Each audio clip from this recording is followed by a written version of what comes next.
Next is unit 3.2।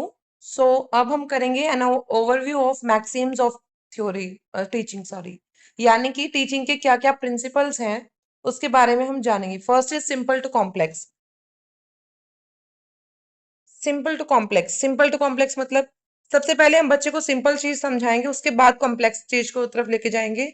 सरल चीजें होंगी जैसे कि अगर हम बच्चे को कुछ समझाना चाहते हैं प्लस माइनस, तो बच्चे को हम पहले काउंटिंग सिखाएंगे। ठीक है, काउंटिंग के बाद में हम सॉरी जैसे हमें फ्रैक्शन सिखाने हैं बच्चे को, सो पहले हमें बच्चे को मिक्स फ्रैक्शन की जगह हम पहले सिंपल फ्रैक्शन सिखाएंगे, उसके बाद हम मिक्स्ड फ्रैक्शन की तरफ लेके जाएंगे। So fraction is simple subject, simple topic हो गया, मिक्स्ड फ्रैक्शन इज कॉम्प्लेक्स हो गया, है ना। साइंस में है जैसे हम बॉडी पार्ट्स के बारे में बताते हैं हम, सो सिंपल चीज बताएंगे कि ये हमारा शरीर है, ये हमारी आंखें हैं, ये हमारी नाक कान ये है। और जब कॉम्प्लेक्सिटी होगी कब, जब हम बड़े धीरे धीरे जो हमारा लेवल अपग्रेड होता रहता है, तो हम समझते हैं कि ये कैसे वर्किंग होती है, क्या नर्व सिस्टम होता है, क्या नर्वस सिस्टम होता है। So that is complex. So simple to complex हो गया। बट टीचिंग जो होती है वो हमेशा क्या होनी चाहिए, सिंपल कॉन्सेप्ट से कॉम्प्लेक्स की तरफ लेके जाना चाहिए। ठीक है, जैसे हमें पहले एडिशन सिखाना होगा, देन मल्टीप्लीकेशन। फिर है whole to part. Whole to part मतलब पहले हमें पूरा होल चीज समझाना, देन उसके पार्ट समझाना। कैसे, जैसे हमें कोई फ्लावर के बारे में समझाना है, तो पहले हम उसको बताएंगे कि बेटा ये फ्लावर होता है, ठीक है, ये रोज का फ्लावर है, ये सनफ्लावर है, ये मैरीगोल्ड है। ठीक है, फ्लावर्स के बारे में बताया।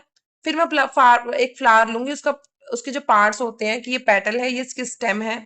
ठीक है, तो मैं उसके बारे में बताऊंगी, तो वो क्या होगा, पार्ट्स में आ गई हूँ मैं। ठीक है, पहले मैंने पूरे उसकी बॉडी के बारे में बताया। जैसे मैं अपने बारे में बताऊं, तो अगर मैं बताऊं कि बेटा ये हमारा पूरा शरीर होता है, ये हमारी ह्यूमन बॉडी है। ठीक है, ये हमारे हैंड्स होंगे। फिर मैं पार्ट्स की तरफ लेके जाऊंगी, ये हमारे हैंड्स होंगे।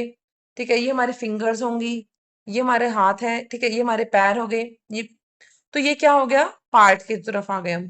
सो सबसे पहले क्या है, हमें बच्चे को होल आइडिया देना चाहिए कि ठीक है, उसके बाद में उसके ऑब्जेक्ट्स के जो पार्ट्स होंगे उसके बारे में हमें समझाना चाहिए।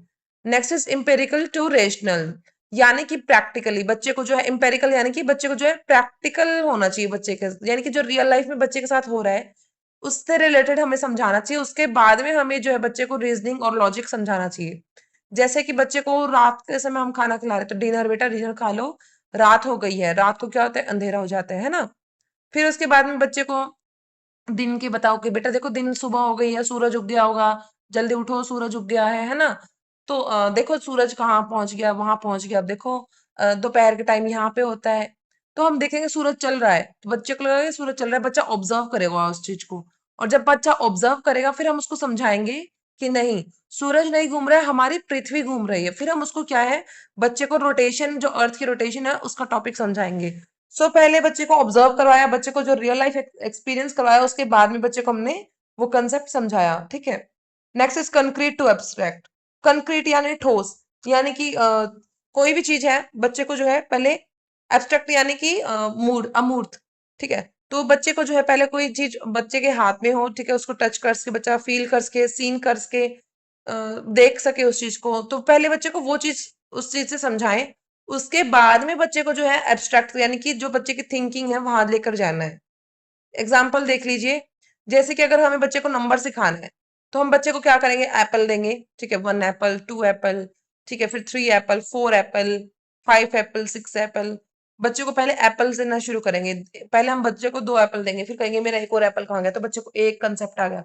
फिर बच्चे को कहेंगे हमारे 2 और एप्पल कहाँ गए, तो वो बच्चा एप्पल से ही उसको काउंट करेगा पहले कि 1 एप्पल, 2 एप्पल, 3 एप्पल, ऐसे 10 तक काउंट करे मान लो। फिर बच्चे को हम नंबर्स और डिजिट्स के बारे में उसको इन्फो देंगे, इन्फॉर्मेशन देंगे, बच्चे को नॉलेज देंगे, तो बच्चा फिर एब्स्ट्रैक्ट थिंकिंग की तरफ चला जाएगा। Next is known to unknown. Obviously बच्चे को जो पहले जिस चीज का ज्ञान होगा, बच्चे को जो प्रीवियस नॉलेज होगी, उससे रिलेट करके ही हमें नेक्स्ट टॉपिक समझाना चाहिए, कोई भी चीज हो। सो बच्चे को क्या है, नॉन टू अननोन की तरफ लेके जाना चाहिए, यानी कि ज्ञात से अज्ञात की तरफ। ठीक है, जैसे बच्चा अगर डॉग के बारे में जानता है, कुत्ते के बारे में जानता है, ठीक है, तो बच्चे को हम क्या है अदर एनिमल्स के बारे में बताएंगे जो सिमिलर होंगे, कि देखो बेटा ये बकरी है, ये बिल्ली है ना। और अगर हम मैं डायरेक्टली बच्चे को बताने लग जाऊं कि ये जानवर है, ये शेर, चीता, कुत्ते, बिल्ली, अगर मैं सब कुछ एक साथ बताऊंगी तो बच्चा नहीं उसको समझ पाएगा, उसको गेट उसको ग्रास्प नहीं कर सकेगा। लेकिन अगर बच्चा जैसे डेली लाइफ में कुत्ता देखता है तो बच्चे को नॉलेज हो गई है अब, है ना, कुत्ता, तो बच्चे को डॉग की नॉलेज हो गई है। अब मैं क्या करूँ, डॉग से सिमिलर जो एनिमल्स होंगे उनके बारे में नॉलेज दूं। देन इससे क्या होगा, बच्चे जो है उस चीज को जल्दी कैच आउट कर लेगा, है ना। फिर है practical to sorry particular to general. Particular to general मतलब कोई पर्टिकुलर विशेष चीज समझा के फिर सामान्य की तरफ बच्चे को लेके जाना। जैसे अगर मुझे मैथमेटिक्स में मान लीजिए कोई ट्रायंगल के बारे में बताना है, तो मैं क्या करूंगी, कोई राइट एंगल दूंगी, ठीक है, कोई स्केलेंट ट्रायंगल दे दिया, ठीक है, कोई अलग अलग तरीके के एंगल दे दिए मैंने, ठीक है। अब मैंने क्या किया है, 3 अलग-अलग एंगल्स बना दिए, राइट एंगल, ठीक है, स्केलेंट ट्रायंगल बना दिया मैंने, एक्यूट एंगल का उस पर ट्रायंगल बना दिया। तो बड़ा छोटा, ठीक है, साइज में बड़ा कर दिया, कोई छोटा कर दिया, तो इससे क्या होगा बच्चे को, अब मैं क्या करूंगी, फिर मैं उसमें बताऊंगी कोई फॉर्मूला है जैसे सम ऑफ एंगल्स, ठीक है, कि sum of interior angle, sum of all angles of triangle is 180 degree. तो सारे इंटीरियर एंगल्स का जो सम होगा वो 180 डिग्री होता है, बच्चे को ये समझाना है मुझे। तो मैं क्या करूंगी, बच्चे को समझाऊंगी पहले कि बच्चा देखो, ये राइट एंगल है, ये 90 डिग्री है, तो ये दो एंगल मेजर करो। अब बच्चा मेजर करके फिर उसको मैं कहूंगी ऐड करो, तो बच्चा बताएगा 180 आ रहा है मैम। फिर मैं नेक्स्ट करूंगी, दूसरा ट्रायंगल बनाया, फिर मैंने वो बताया, फिर मैंने कोई और साइज का दे दिया, कोई और एंगल बना दिया, कोई साइज में भी डिफरेंस कर दिया और एंगल्स में भी डिफरेंस कर दिया। तो बच्चे को जब मैं मेजर करने के लिए दे रही हूँ, तो बच्चा कहेगा कि मैम सबके एंगल्स 180 डिग्री आ रहे हैं।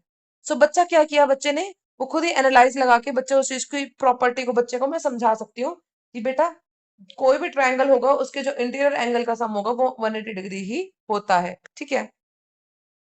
सो कंक्लूजन, अब इसमें है मेन मेन चीज मैं बता देती हूँ क्या कंक्लूजन है, यही है कि हमें जो टीचर है, जो प्रिंसिपल्स हैं, ये हमें क्या बताते हैं, ये हमें यही बताते हैं कि टीचर को कैसे प्लानिंग करनी चाहिए, ताकि जो लेसन प्लानिंग कर रहा है टीचर वो इफेक्टिव हो, ठीक है, यानी कि कम टाइम में बच्चा ज्यादा सीख सके और अच्छा सीख सके, है ना, बच्चा अच्छा कैच कर सके, और ऐसा करे कि बच्चा जो है मीनिंगफुल उसका कर सके और लॉजिक लगा सके। तो बस इतना ही है इसमें।